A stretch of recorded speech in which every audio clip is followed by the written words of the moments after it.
అనేటువంటి మహా గొప్ప దేవుడు ఎందుకు ఆయన ఈ భూమి మీద అవతరించాడో, ఆయన ఎందుకు రావలసి వచ్చిందో ఒక మాటను మనం చూస్తే మనందరికీ కూడా బాగా సుపరిచితమైనటువంటి మాటే. మత్తయి సువార్త 1వ అధ్యాయము 21వ వచనంలో మాట్లాడుతూ ఉన్నాడు. ఆమె యొక్క కుమారుని కన్నును తన ప్రజలను వారి పాపముల నుండి ఆయనే రక్షించను గనుక ఆయనకు యేసు అనే పేరు పెట్టబడును.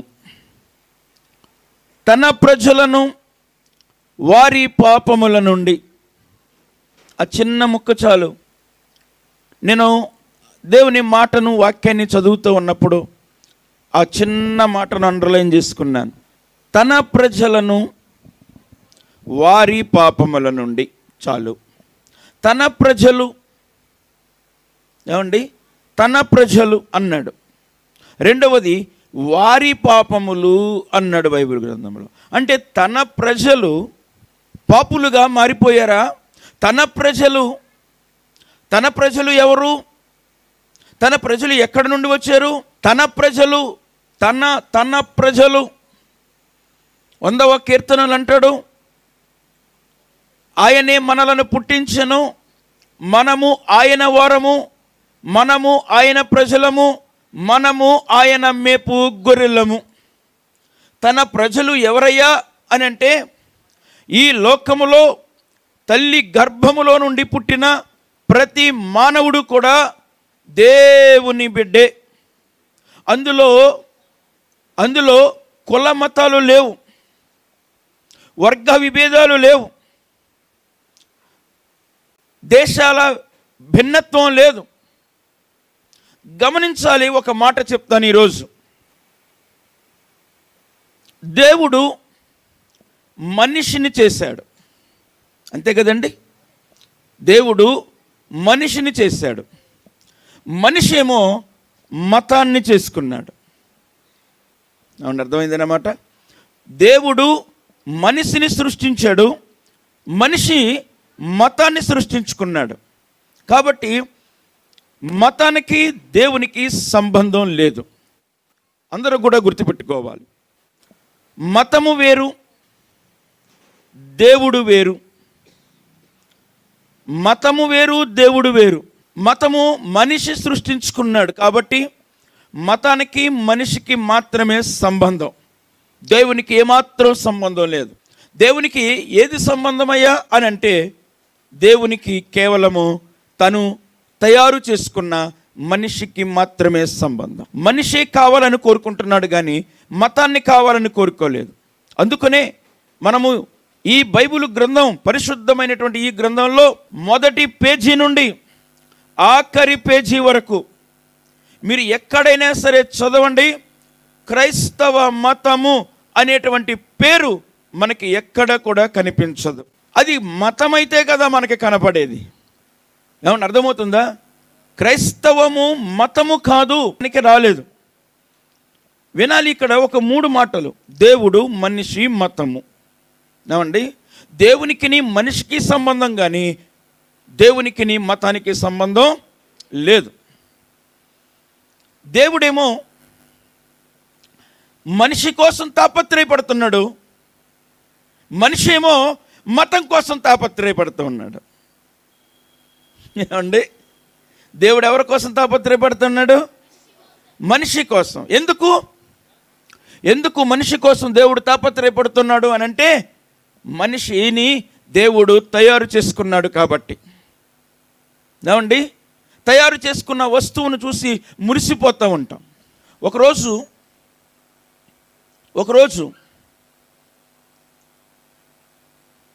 ఫోర్డ్ అనబడేటువంటి ఆయన ఒకరోజు దారిలో నిలబడ్డాడట. ఏమండి, వినండి. ఆయన వెళ్తూ ఉన్నటువంటి కారును ఆపాడు, కారులో ఎక్కాడు. కారు కొంచెం దూరం వెళ్ళిన తర్వాత కారు ఆగిపోయింది. కారు డ్రైవరు, సార్ మీరు లోపలే కూర్చోండి, నేను కారు ఎందుకు ఆగిపోయిందో నేను ఒకసారి చూస్తాను అని చెప్పి గబగబా కారు బానెట్ పైకి పెట్టి దానిలో చూస్తున్నాడు, ఎందుకు ఆగిపోయిందో తెలియక. ఆయనకి ఎంత చూసినా అర్థం కావట్లా. ఈ లోపల కూర్చున్న ఆయన అన్నాడు, బాబు ఒకసారి నన్ను చూడనిస్తావా అన్నాడు. ఏం చూస్తావయ్యా నువ్వు, నేను చేసుకుంటానులే అన్నాడు. దాదాపుగా ఒక అరగంట సేపు కష్టపడ్డాడు, పని జరగల. మళ్ళా ఈయన వెళ్ళి, బాబు ఒక్కసారి నన్ను చూడనిస్తావా, దీనిలో నాకు 20 సంవత్సరాలు అనుభవం ఉంది ఈ కారుతో, ఈ కారులో ఎక్కడెక్కడ ఏముంటాయో నాకు తెలుసు, నాకే తెలియదు నీకేం వస్తుంది అన్నాడు. లేదు బాబు ఒకసారి చూడలేవు, నేను చూసుకుంటాను లేవా, నువ్వు కూర్చో. ఇంకొక అరగంట పోయిన తర్వాత ఎంత కష్టపడినా అవ్వట్లేదు. అప్పుడు మరలా ఈయన బయటకు వచ్చి అన్నాడు, దాదాపుగా చాలాసేపు నుంచి ఉన్నాం కదా, ఒక్కసారి నన్ను చూడనిస్తావా అన్నాడు. ఏంటి ఇందాక నుంచి ఏదో చూస్తాను, నాకే ఏమి జరగలేదు, నీకేం జరుగుతుంది చూడు ఒకసారి అన్నాడు.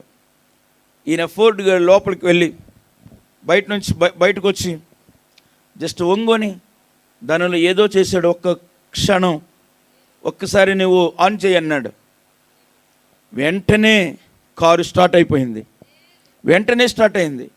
ఒక్కసారిగా ఆయన చూసి, నేను దాదాపుగా 2 గంటల నుంచి కష్టపడుతూ ఉన్నాను, ఈ కారు మీద డ్రైవర్గా నేను 20 సంవత్సరాలను బట్టి చేస్తూ ఉన్నాను, నేను దాదాపుగా 2 గంటల నుంచి కష్టపడుతున్నా, అది స్టార్ట్ అవ్వలేదు, ఏం చేసావయ్యా నువ్వు అన్నాడు. అప్పుడు ఆయన ఏమన్నాడు తెలుసా, ఆ కారు మీద ఏం పేరుందో చూడన్నాడు. అయ్యా ఈ కారు మీద ఫోర్డ్ అనే పేరుందయ్యా, ఆ ఫోర్డ్ నేనే అన్నాడు ఆయన.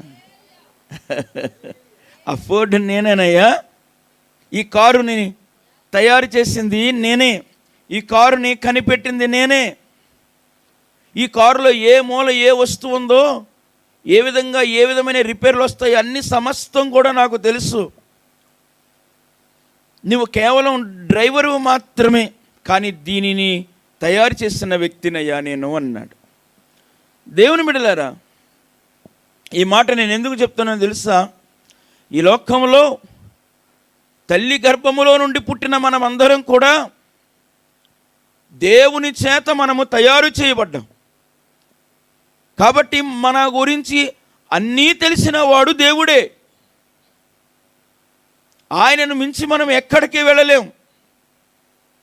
అందుకనే మనం ఒకవేళ ఏదైతే దేవునికి విరోధమైనటువంటి పని చేసి పాడైపోతున్నామో, దేవుడు జాగ్రత్తగా మనల్ని కనిపెట్టుకుని ఆయన తన దారిలోనికి తెచ్చుకోవడానికి ప్రయత్నం చేస్తూ ఉంటాడు. అదే దేవుని దగ్గర ఉన్న గొప్పతనం.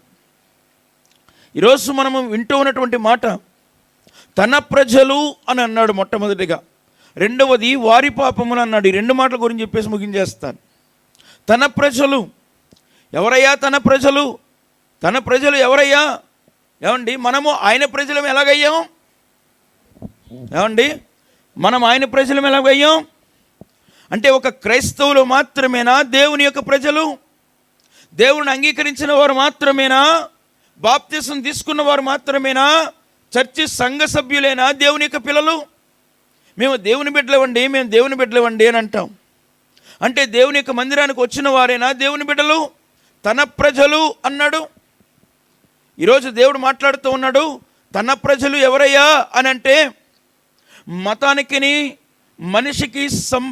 మతానికి దేవునికి సంబంధం లేదు అని చెప్తూ ఉన్నాను నేను మీకు.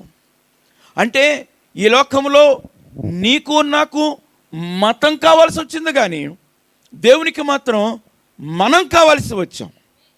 మనల్ని పుట్టించుకున్నాడు దేవుడు. అంటే మతంతో సంబంధం లేకుండా ఈ లోకంలో నువ్వు ముస్లిమువా, హిందువా, జైనుడువా, సిక్కువా, లేకపోతే ఇంకా వేరే ఏదైనా మతానికి సంబంధించిన వాడువా, నాకు అనవసరం.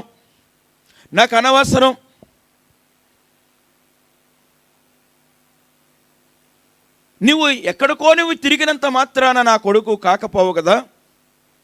వింటున్నారన్నమాట. ఈ లోకములో తల్లి గర్భములో నుండి పుట్టిన ప్రతి మానవుడు కూడా దేవుని యొక్క బిడ్డే. ఎందుకని అంటున్నానో తెలుసా? మా నాన్నగారు కన్నారు నన్ను, ఆయన్ని వాళ్ళ నాన్నగారు కన్నారు, ఆయన్ని వాళ్ళ నాన్నగారు కన్నారు. వాళ్ళ నాన్నగారిని కన్నారు, అంతే కదండి. వాళ్ళ నాన్నగారు అలాగా కనుక్కుంటూ వెళ్ళిపోతే ఏమండి, మొట్టమొదటి మానవుడి దగ్గర నుంచే కదా మనం అందరం వచ్చాము. మరి ఆ మొట్టమొదటి మానవుణ్ణి ఎవరు కన్నారు మరి? ఏమండి, లూకాసు వార్త 3వ అధ్యాయము 38వ వచనం గమనించితే చదవాలి. కైనాను ఎనోషుకు, ఎనోషు షేతుకు, షేతు ఆదాముకు, ఆదాము ఏమండి ఏమనుంది? ఆదాము దేవుని కుమారుడనుందా? దేవునికి కుమారుడనుందా? దేవునికి. ఆదాము దేవునికి కుమారుడు. అంటే ఈ లోకములో మొట్టమొదటి మానవుడైన ఆదాము దేవునికి కుమారుడైనప్పుడు, ఆదాములో నుండి వచ్చిన సంతానంలో ఉన్న ఈ భూమి మీద ఉన్న ప్రతి మానవుడు కూడా దేవుని యొక్క కుమారులే. మన తాత దేవుని యొక్క కుమారుడైనప్పుడు మనం దేవుని కుమారులం కాదా? ఏమండి, ఈ లోకములో అందరూ కూడాను మనం, అందుకనే నేను మాట చెప్తానండి, దయచేసి ఈ లోకములో ఎవరిని కూడా మనం కించపరచకూడదు, ఏ మతాన్ని దూషించకూడదు. ఏమండి, మనము ఎవరిని కూడా మనము ద్వేషించకూడదు. కారణం ఏంటో తెలుసా? మనమందరం కూడా అన్నదమ్ములమే, అక్క చెల్లెళ్ళమే. వాళ్ళు ప్రభువుని నమ్ముకోలేదన్నంత. ఏమండి, విషయం చెప్పమంటారండి? ఏమండి, ఈ భూమి మీద ఉండగా మతాలు కానీ కొట్టుకుంటున్నారు, కానీ దేవునికి మాత్రం ఆ తేడా లేదండి. మనుషులకి మధ్యలోనే మతం గురించి విభేదం, కానీ దేవునికి ఏమాత్రం సంబంధం లేదు. ఒకవేళ దేవునికే గనక ఆ సంబంధం ఉంటే గనక కేవలం క్రైస్తవుల మీద మాత్రమే దేవుడు వర్షం కురిపిస్తాడు. అంతేనా? దేవునికే గనక అటువంటి భేదం ఉంటే గనక కేవలం దేవుని నమ్ముకున్న వాళ్ళ మీద మాత్రమే ఎండ, దేవుని నమ్ముకున్న వాళ్ళు మాత్రమే ఏమండి, అంతేనా, మంచు, గాలి. మరి దేవుడు ప్రభువుని నమ్ముకున్నాడా నమ్ముకోలేదా, ఇతడు క్రైస్తవుడా, హిందువుడా, జైనుడా, లేకపోతే ముస్లిమా అనే భేదం లేకుండా ఈ భూమి మీద ఉన్న ప్రతి వారి మీద దేవుడు వర్షాన్ని కురిపిస్తున్నాడు. అంటే అందరూ కూడా దేవుని పిల్లలే, అందరూ దేవుని పిల్లలే. గమనించాలి, ఒక తండ్రికి ఇద్దరు కొడుకులు ఉన్నారు. అందులో ఒకడు నాన్న దగ్గరే ఉన్నాడు. ఇంకొకడిని పిలిచాడు తండ్రి, ఒరే నాన్న,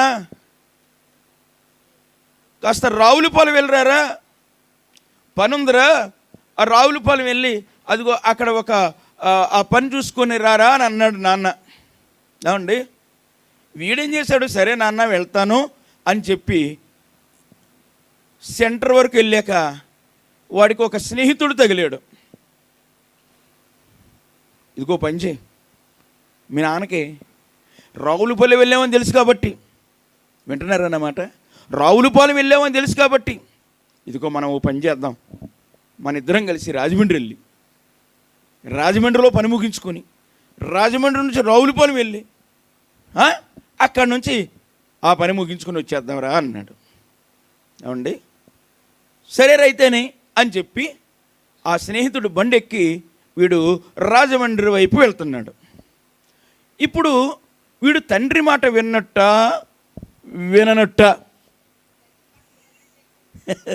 వింటున్నారమ్మా, వీడు తండ్రి మాట విన్నట్ట లేనట్ట. ఏమండి, వీడనుకుంటున్నాడు నేను మా నాన్న మాట వింటున్నాను, ఇలాగెళ్ళి అలాగెళ్ళి ఆ పని కూడా ముగించుకొచ్చేయచ్చు అని అనుకున్నాడు. వీడి స్నేహితుడు రాజమండ్రి తీసుకుని వెళ్ళాడు. ఏమండి, రాజమండ్రి తీసుకుని వెళ్ళాడు. అక్కడ పని అవల, సాయంకాలం అయిపోయింది. ఒరే, ఇక నేను రాలేను కానీ రావులపాలెం, నువ్వు నెమ్మదిగా ఇల్లా పని ముగించుకొని వెళ్ళిపోరా ఇంటికి అన్నాడు. వీడు రాజమండ్రిలో ఉండిపోయాడు. వినండి జాగ్రత్తగా, జరిగేది ఏదో చెప్తున్నాను, మన గ్రాంధికంగా చెప్తే అర్థం కాదని మన భాషలో చెప్తున్నాను. ఏమండి, ఈ రాజమండ్రి నుంచి ఏం చేయాలో అర్థం కావట్లేదు. ఇప్పుడు ఇంటికి వెళ్తే మా నాన్న కొడతాడు, ఎరా ఎక్కడికి వెళ్ళావు అంటాడు. అలాగని చెప్పేసి నేను ఇక్కడ ఉంటేనేమో కుదరదు, ఏం చెయ్యాలి అని అనుకుంటున్నాడు. ఈ లోపల ఎవడో ఒకడు వచ్చాడు, బాబు ఎవరవయ్యా నువ్వు అన్నాడు. మాది మండపేటలే అండి అన్నాడు. మరి ఇక్కడ ఉన్నావే? ఏదో పని మీద వచ్చానండి, మళ్ళీ వెళ్ళిపోవాలండి. పని మీద కాదు కానీ ఏం చేస్తావు ఏంటి? ఏం చేయడం అండి, ఏదో కొంత చదువుకున్నానండి, ఏదో కొంత ఎక్కడో చిన్న ఉద్యోగంలో జాయిన్ అవుదాం అనుకుంటున్నానండి. ఇంకా ఉద్యోగం ఏమీ లేదండి. నేను ఉద్యోగం చూపిస్తాను, రాకూడదు, నెలకి 50,000 ఇస్తాను. అయ్యి బాబు 50,000? ఏమండి, నెలకి 50,000 ఇస్తాను, రాకూడదు అన్నాడు. సరే ఎక్కడండి, నేను తీసుకుని వెళ్తాను రా, నువ్వు వచ్చి నువ్వు జాయిన్ అయ్యి నువ్వు మీ నాన్న దగ్గరికి వెళ్ళి, నాన్న నేను ఉద్యోగం సంపాదించానంటే మీ నాన్న చాలా సంతోషపడతాడు రా అన్నాడు. ఏమండి అన్నాడు. నెమ్మదిగా జాగ్రత్తగా విజయవాడ తీసుకెళ్ళిపోయాడు. వీళ్ళ నాన్న ఏంటీడు రావులపాలెం వెళ్తానన్న వాడు ఇంకా రాలేదేంటి, అసలు వెళ్ళాడా లేదా, అసలు మధ్యలో ఎక్కడికన్నా వెళ్ళాడా, అసలు ఆ పని అయ్యిందో లేదా? పాపం వాళ్ళ అమ్మ నాన్న ఇంటి దగ్గరే అలాగే కూర్చొని ఆలోచన చేస్తున్నారు, ఏం చేయాలో అర్థం కాక. ఏంటి వీడే రాలేదు, ఎక్కడికైనా వెళ్ళాడంటావా? ఏమేరండి, నాకు అదే కంగారుగా ఉంది. సాయంకాలం అయిపోయింది, ఆ రాత్రి అయిపోయింది, అయ్యో బాబోయ్ ఎక్కడికి వెళ్ళిపోయాడో నా కొడుకు అని అనుకుంటా తిరుగుతున్నారు వీళ్ళు. ఏమండి తిరుగుతున్నారు. వీడు మాత్రం జాగ్రత్తగా విజయవాడ వెళ్ళిపోయాడు, ఎవరికి చెప్పా పెట్టకుండా. మా నాన్నకి నేను చాలా గొప్ప పని చేస్తున్నాను అన్నట్టు. తీరా అక్కడికి వెళ్ళిన తర్వాత తీసుకెళ్ళిన వాడు ఏం చేశాడో తెలుసా? నెమ్మదిగా వీడిని వాడి ట్రాప్లోకి దింపుకొని నెమ్మదిగా వీడికి మతిమరుపు వచ్చేలాగా చేసేసాడు. వింటున్నారా? మతిమరుపు వచ్చేలాగా చేసేసాడు. అసలు వీడు ఎవడో కూడా తెలియకుండా మార్చేశాడు. వీడు ఎక్కడ వాడో కూడా తెలియకుండా మార్చేశాడు. ఏమండి మార్చేశాడు. వీడిని ఈ ఏరియాలో ఉంచితే కనుక మరలా వీడికి ఏదో రకంగా గ్యాప్ వస్తుందని చెప్పి భాష కాని భాష, రాష్ట్రం కాని రాష్ట్రం కలకటా తీసుకుని వెళ్ళిపోయాడు. ఏమన్నా అర్థమవుతుందా? మొత్తం టోటల్గా పూర్తిగా అసలు వీడు ఎవడో కూడా వీడు తెలియకుండా మారిపోయాడు. అక్కడికి వెళ్ళిన తర్వాత ఏమండి 50,000 రూపాయలు నీకు శాలరీ, మంచి ఉద్యోగం చేస్తానన్నవాడు మందు పెట్టేసాడు కదా. అమ్మా వీడికి తెలియకుండా రాసేసాడు కదా, ఏం అర్థం కావట్లేదు కదా. ఈయన ఏం చేస్తాడో తెలుసా? పేడకాళ్ళ దగ్గర పెట్టడం మొదలెట్టాడు. వీడిని జాగ్రత్తగా అక్కడే పని చేయించుకోవటం మొదలుపెట్టాడు. ఏ పని కావాలంటే ఆ పని చేయించుకోవటం మొదలుపెట్టాడు ఇష్టానుసారంగా. ఇక ఇదే బ్రతుకు మీద ఉన్నాడు వీడు, ఇదే లోకం అనుకుంటున్నాడు. కాస్త కడుపు నిండుతుంది, బాగానే ఉందనుకుంటున్నాడు. కానీ అసలు వీడు ఎవడో, ఎక్కడి నుంచి వచ్చాడో, వీడి సంగతి ఏంటో టోటల్గా మర్చిపోయాడు వీడు. ఏమైనా వింటున్నారన్నమాట? అంటే టైం అవుతుందని ఒక చిన్న కథ రూపంలో చెప్పి ముగించేద్దామని నేను మీతో మాట్లాడుతున్నానన్నమాట. దూరం తీసుకుని వెళ్ళిపోయాడు కదా, పూర్తిగా మార్చేశాడు కదా. అసలు వీడు తల్లిదండ్రులు ఎవరో, వీళ్ళ అన్నదమ్ములు ఎవరో, అక్క చెల్లెళ్ళు ఎవరో మొత్తం మర్చిపోయేటట్టుగా చేశాడు కదా. వాడి ఇష్టానుసారంగా వాడుకుంటున్నాడు కదా వ్యక్తి. ఇక అదే లోకం అనుకుంటున్నాడు, తిరుగుతున్నాడు. మైండ్ మొత్తం చేంజ్ అయిపోయింది. అలాగ కాలం గడుస్తూ ఉంది. ఇంటి దగ్గర మాత్రం బెంగ పెట్టేసుకున్నారు. అయ్యో నా కొడుకు ఎక్కడికి పోయాడు, అయ్యో మా అన్నయ్య ఎక్కడికి వెళ్ళిపోయాడు, మా తమ్ముడు ఎక్కడికి వెళ్ళిపోయాడో అని చెప్పి ఇంట్లో వాళ్ళందరూ ఏడుస్తూ ఉన్నారు, కన్నీరు కారుస్తూ ఉన్నారు. వీడు మాత్రం అక్కడ పని చేస్తూ ఉన్నాడు. ఒకరోజు ఇదే మండపేట నుంచి, వింటున్నారా, ఇదే మండపేట నుంచి ఒక ఆయన కలకట్టా వెళ్ళాడు ఒక పని మీద. వెళుతూ చూశాడు ఈ వ్యక్తిని. అరే ఇదేంటి, ఇది మండపేట కదా కుర్రోడిది, వీళ్ళ నాన్నగారు పలానా కదా, వీళ్ళు కాస్త కోస్త ఆస్తుంది కదా, చాలా పరువుగా బ్రతుకుతున్నారు కదా, ఏంటి వీడు ఇక్కడ పేడకాళ్ళు ఎత్తుతున్నాడు ఏంటి, ఇదేంటి వీడు బ్రతుకు ఎలాగైపోయింది ఏంటి అని చెప్పి దగ్గరకు వచ్చి, బాబు ఎవరో తెలుసా నీవు? నేనెవరినా నీకెందుకయ్యా, నేను ఎవరినైతే నీకెందుకు అన్నాడు. కాదయ్యా, మీది పలానా ఊరునైనా. పలానా ఊరే? ఆ ఊరేంటో నాకు తెలుసు, నోరు మూసుకొని వెళ్ళిపో. కాదు నాయనా, ఇదిగో నీవు పలానా వాళ్ళ అబ్బాయివి, మీ నాన్న మంచి స్టేటస్ కలిగిన వాడు, ఇదిగో మొత్తం మీకు చాలా మంచి పలుకుబడి ఉంది నాయనా, సామాన్యుడు కాదు, ఇదేంటి ఇక్కడ ఈ పని చేస్తున్నావేంటి అన్నాడు.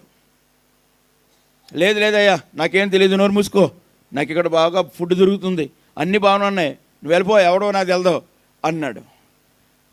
కానీ ఇక్కడ నుండి వెళ్ళిన వ్యక్తి మాత్రం, నిన్ను తీసుకుని వెళ్ళకుండా మాత్రం నేను ఇక్కడి నుంచి కదలను. నీ గురించి ఏడుస్తున్నారు అక్కడ మొత్తం అంతా వెతుకుతున్నారు, మొత్తం అంతా. నువ్వేమి ఇక్కడ ఉన్నావు, నేను కాదంటున్నావు, నీ మైండ్ చెదిరిపోయింది, ఎవడో నీ మైండ్ చెదరగొట్టాడు, కాబట్టి నిన్ను తీసుకుని వెళ్తేనే కానీ నేను ఇక్కడి నుంచి కదలను అని చెప్పి తనకి నచ్చ చెప్పటం మొదలు పెడుతున్నాడు. ఈలోపు వీడిని తీసుకుని వెళ్ళిపోయాడే, వాడు ఎక్కడి నుంచి వచ్చాడు, గబగబా వచ్చాడు. ఏయ్ ఎవడవై నువ్వు? ఎవడవంటావు ఏంటయ్యా? మాది మండపేట, ఈయనది మండపేట. ఈయన ఎవరనుకుంటున్నావు? పలానా వాళ్ళ అబ్బాయి, పలుకుబడి కలిగిన అబ్బాయి. ఏంటి ఎక్కడున్నాడేంటి? ఆయన్ని తీసుకుని వెళ్ళడానికే వచ్చాను నేను అన్నాడు. అప్పనంగా పని చేయించుకోవటం అలవాటు చేసుకున్నాడు కదా. రేయ్ ఎవడరా నువ్వు? ఎన్ని తీసుకుని వెళ్ళటమే? లేదయ్యా, వీడిని నేను తీసుకుని వెళ్ళడానికే వచ్చాను. వాడు ఏం చేశాడో తెలుసా? రేయ్ వాడు మండపేట నుంచి ఎవడో వచ్చాడట, వాడిని మెత్తగా తన్నేసి పంపించేయండి రా అన్నాడు. కొంతమందిని పెట్టి ఇష్టానుసారంగా కొట్టారండి, ఒళ్ళు హోనమైపోయేలాగా కొట్టారండి. కొట్టినా కానీ మరలా తిరిగి లేచి అంటున్నాడు, నేను దెబ్బలు తిన్నా పర్వాలేదు కానీ నిన్ను మాత్రం నేను మండపేట తీసుకుని వెళ్ళి మీ అమ్మ మీ నాన్నకు అప్పచెప్తాను అని అంటున్నాడు. ఏమండి, అయినా కానీ వీడు ఇదేంటి ఇలాగ అంటున్నాడేంటి అనుకోవట, నాకు సంబంధం లేదు. ఒకరోజు ఒక మంచి ఉత్తరం రాసి, ఒక అందమైనటువంటి ఉత్తరం రాసి, అరే బాబు, ఇదిగో మీ నాన్న ఈయన, మీ అమ్మ ఈయన, నీ తోబుట్టువులు వీళ్ళు, ఇదిగో నీ పరిస్థితి ఇది, నీవు ఇలాగొచ్చావు, నీవు ఇది పరిస్థితి అని తన జీవితం అంతా కూడా చిన్నప్పటి నుంచి కూడా దగ్గరగా చూసిన వ్యక్తి జరిగినటువంటి విషయాలన్నీ కూడా ఒక ఉత్తరం రాసి, ఉత్తరాన్ని జేబులో పెట్టి, బాబు ఈరోజు రేపో నన్ను చంపేస్తారు, నిన్ను తీసుకుని వెళ్ళడానికి వచ్చాను కదా, నన్ను చంపేసేలాగా ఉన్నారు వాళ్ళు, కనీసం నేను చచ్చిపోయాకైనా సరే నువ్వు ఆ ఉత్తరం చదివి నిజం తెలుసుకో అన్నాడు. తెలుసుకుంటాం లేవా అన్నాడు వీడు. లాస్ట్కి వచ్చేసారు వాళ్ళు. రేయ్ వీడు ఇంకెక్కడే ఉన్నాడు రా, చంపండి వీడిని, లేకపోతే మనోడిని తీసుకుని వెళ్ళిపోయేలాగా ఉన్నారు అని చెప్పి గబగబా అందరూ మూకుమ్మడిగా ఇష్టం వచ్చినట్టుగా కొట్టారు. ఒళ్ళంతా రక్తశక్తం అయిపోయేలాగా కొట్టారు. అయినా కానీ ఆయన వదులుతలేదు. ఆఖరికి చంపేశారు. వింటున్నారన్నమాట? ఆఖరికి చంపేశారు. చచ్చిపోయాడు మనిషి. చచ్చిపోయాక ఇప్పుడు ఇతను అనుకుంటున్నాడు, ఇదేంటి, నేను ఎంత గొప్పనా, నేను ఇక్కడ పేడకాళ్ళు ఎత్తుకునే ఒక సామాన్యుణ్ణి, నా గురించి ఒక వ్యక్తి చచ్చిపోయాడా అంటే నేను ఏదో స్పెషల్ అన్నమాట. అయితే అతను ఇచ్చిన ఉత్తరాన్ని నేను జాగ్రత్తగా చదవాలి, ఎలాగైనా సరే, నా గురించి చచ్చిపోయాడు ఇతను అని చెప్పి గబగబా ఇంట్లోపలికి వెళ్ళి తలుపేసేసుకొని అక్కడ అతను రాసిన ఉత్తరం అంతా కూడా చదవటం మొదలెడుతూ ఉంటుంటే ఒక్కొక్కటి జ్ఞాపకం వస్తూ ఉంది. వాళ్ళ నాన్న ఎవరో జ్ఞాపకం వస్తుంది, వాళ్ళ అమ్మ ఎవరో, వాళ్ళ తోబుట్టువులారో, వాడు ఎక్కడి నుంచి వచ్చాడో, వాడి జీవితం ఏంటో అంతా కూడా నెమ్మదిగా పూర్తిగా అర్థమైపోయింది. ఎప్పుడైతే పూర్తిగా అర్థమైపోయిందో, అమ్మా నేను ఫలానా వాళ్ళ అబ్బాయినన్నమాట, నన్ను ఇక్కడికి తీసుకుని వచ్చేసారన్నమాట, అయ్యి బాబోయ్, ఎలాగైనా సరే ఇప్పుడు నేను అక్కడికి వెళ్ళిపోవలసిందే, మా నాన్న దగ్గరికి వెళ్ళిపోవాలి నేను అని చెప్పి గబగబా బయలుదేరి బయటకు వచ్చేసాడు. ఏమండి, పని చేయించుకునేవాడు వదులుతాడా? చెప్పండి, వదులుతాడా? రేయ్ ఎక్కడికి రా నువ్వు? మా నాన్న ఎవరో నాకు తెలిసిపోయింది, నేను వెళ్ళిపోవాలి నేను అన్నాడు. ఎక్కడికి వెళ్తావురా నువ్వు? రేయ్ లోపల పెట్టేయండి రీడిని. నో, మీరు ఎన్ని చెప్పినా కానీ నేను ఉండను అని చెప్పి పరుగున బయటకు వచ్చేస్తా ఉన్నాడు. వెనకాల పరిగెత్తుతున్నారు, వెనక లాగుతున్నారు, కొడుతున్నారు. అయినా నాకంతా విషయం తెలిసిపోయింది కాబట్టి ఇక నేను ఉండను అని చెప్పి మరలా వచ్చేస్తూ ఉన్నాడు. మొత్తం మీద వాళ్ళ దగ్గర నుంచి వస్తున్నాడు. కొన్ని ఇబ్బందులు కలుగుతున్నాయి, అయినా వస్తున్నాడు. మొత్తం మీద మండపేట వచ్చి ఇంటికి చేరిపోయాడు. అమ్మా, ఎప్పుడైతే వాడు ఇంటికి వచ్చేసాడో ఒక్కసారిగా తల్లిదండ్రులు, తోబుట్టువులు, చుట్టుపక్కల వాళ్ళు అందరూ కూడా వచ్చి ఒక పెద్ద దండేసి, రే నన్నాని 100 ముద్దులు పెట్టుకొని, రే నీ గురించి ఎదురు చూస్తున్నావురా, రా ఇదిగో నీ ఇల్లు, నీ ఇంట్లోనికి వెళ్ళిపోతుందా, రా ఇదిగో నీ సింహాసనం, ఇదిగో నీ యొక్క మంచం, ఇదిగో ఇదిగో నీదే, ఇదంతా కూడా నీ ఆస్తికి వారసుడు నువ్వేరా అని అంటూ ఉంటుంటే వీడి ఆనందానికి అవధులు లేకుండా పోయాయి. దేవుని బిడ్డలారా, ఇదంతా ఒక కథ రూపంలో చెప్పాను చూసారా? విషయం తెలుసా? ఆ తండ్రి దగ్గర నుంచి అలా పని మీద బయటకు వెళ్ళి మబ్బి పెట్టుకొని, ఏమండి, ఆ పని మీద బయటకు వెళ్ళిన వ్యక్తి తను ఎవరో చేతుల్లో చిక్కుకొని దూరంగా తీసుకుని వెళ్ళిపోయి పనిలో పెట్టుకున్నాడే. ఏమండి, వింటున్నారా? ఆ వెళ్ళిపోయినటువంటి ఆ వ్యక్తి నీవు నేనే. ఈ లోకములో తల్లి గర్భములో నుండి పుట్టిన ప్రతి మానవుడు కూడా దేవుని బిడ్డే. దేవుని ఇంటి దగ్గర నుంచి ఈ భూమి మీదకి మనము ఇక్కడికి వచ్చాము. ఇక్కడికి వచ్చిన తర్వాత సాతానుడు అనబడేటువంటి త్రాగుడు, వ్యభిచారము, పనికిమాలినతనము, సినిమాలు, సిగరెట్లు, ఈ లోక ఆశలన్నీ కూడా మనలను పాపం వైపునకు తీసుకుని వెళ్ళిపోయి సాతానుడు మనల్ని తన హస్తాల్లో పెట్టుకొని ఇష్టానుసారంగా వాడుకుంటున్నాడు.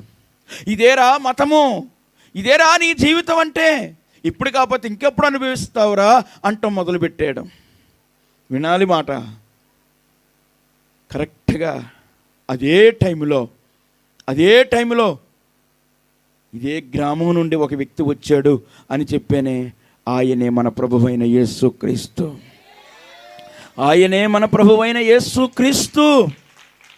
ఏమండి, పేడకాళ్ళ దగ్గర ఉన్న మన జీవితాలు, పనికి రాని మన జీవితాలు, ఏమండి, మట్టితో, రోగంతో, పనికి మాలినతనంతో ఉన్న, పాపముతో నిండి ఉన్న మన జీవితాల దగ్గరికి మనల్ని వెతుక్కుంటూ వచ్చిన వ్యక్తి, అయ్యా నీవు దేవుని బిడ్డవయ్యా, నీది ఈ లోకం కాదయ్యా, నీది పరలోకమయ్యా, మీ నాన్న దేవుడయ్యా, నీవు దేవునికి పుట్టిన బిడ్డవయ్యా, నువ్వు పాడైపోయావయ్యా, రా నిన్ను తీసుకుని వెళ్తాను అని చెప్పినా ఈ లోకపు మనిషి వినలేదు. ఆఖరికి ఆ మనిషి కోసం చచ్చిపోవడానికి ఇష్టపడ్డాడు అని చెప్పానే. ఏమైనా వింటున్నారన్నమాట? ఆయన ఇదిగో నీ గురించే చచ్చిపోతున్నాను, ఇదిగో నీకు ఒక ఉత్తరం ఇస్తూ ఉన్నాను, నీ జీవితం ఏంటో, నీ సాక్ష్యం ఏంటో, నీ బ్రతుకేంటో అంతా కూడా నేను దానిలో రాసి పెట్టాను, దయచేసి నేను వెళ్ళేకైనా సరే అది నీవు చదువుకొని నిజమేంటో తెలుసుకొని ఇచ్చాడే. ఆ ఉత్తరమే ఈ బైబిల్ గ్రంథం, ఆ ఉత్తరమే ఈ గ్రంథం.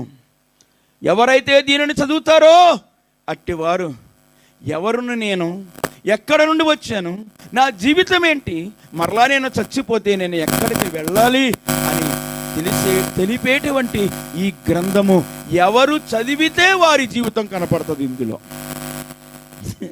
ఏమండి, అర్థమైందా?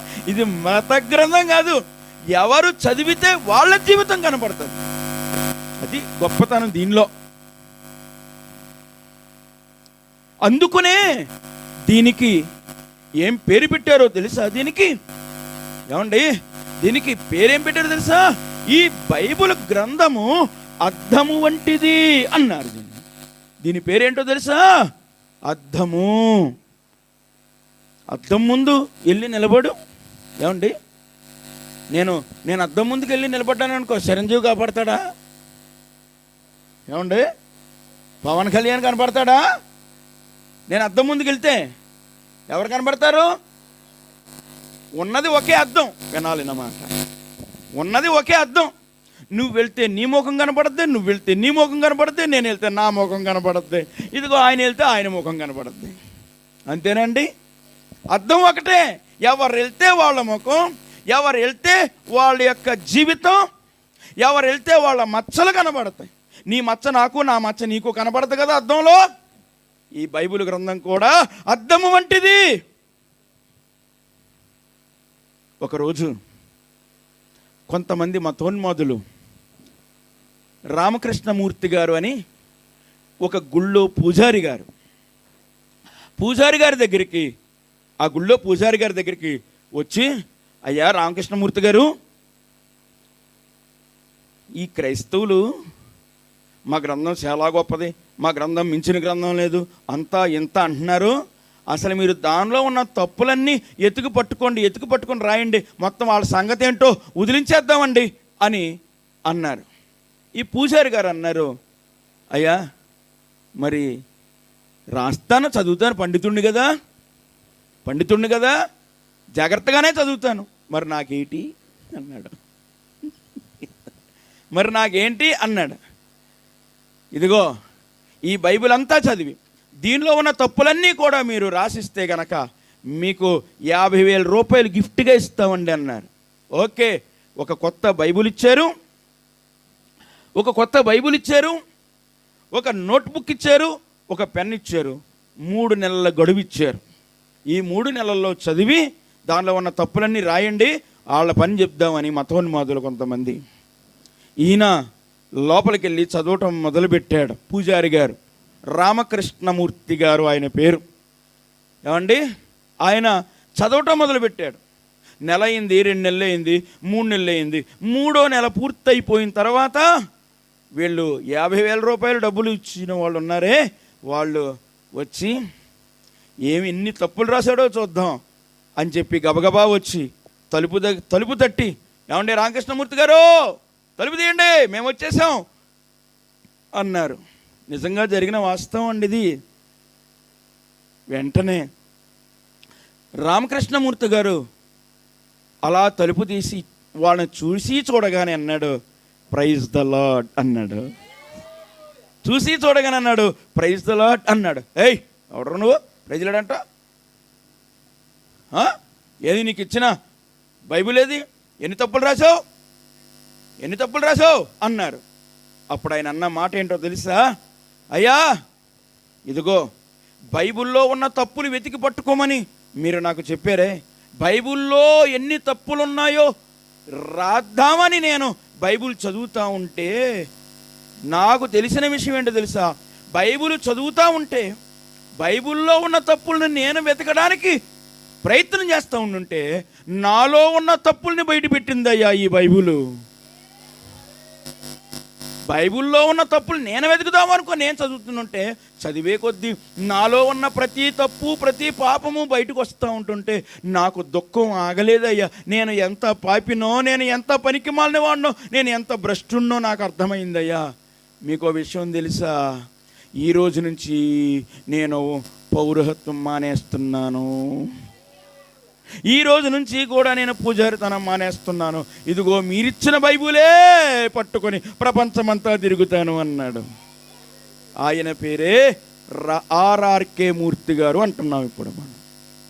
ఆయన అసలు పేరు రామకృష్ణమూర్తి, ఆర్ఆర్కే మూర్తి.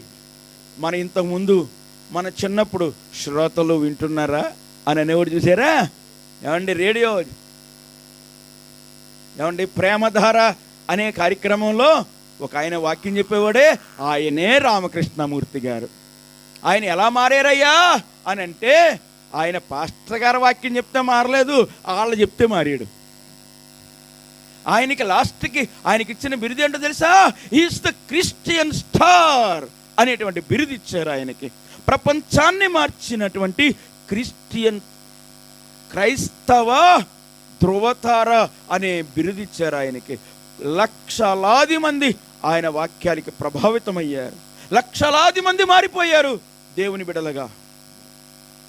అద్దము వంటిది ఈ వాక్యము. ఎవరు చూస్తే, ఎవరు చదివితే వాళ్ళతోనే మాట్లాడుతుంది ఈ లెటర్. ఏమండి, ఒక ఆయన ఏమన్నాడు తెలుసా? It is the love letter from God.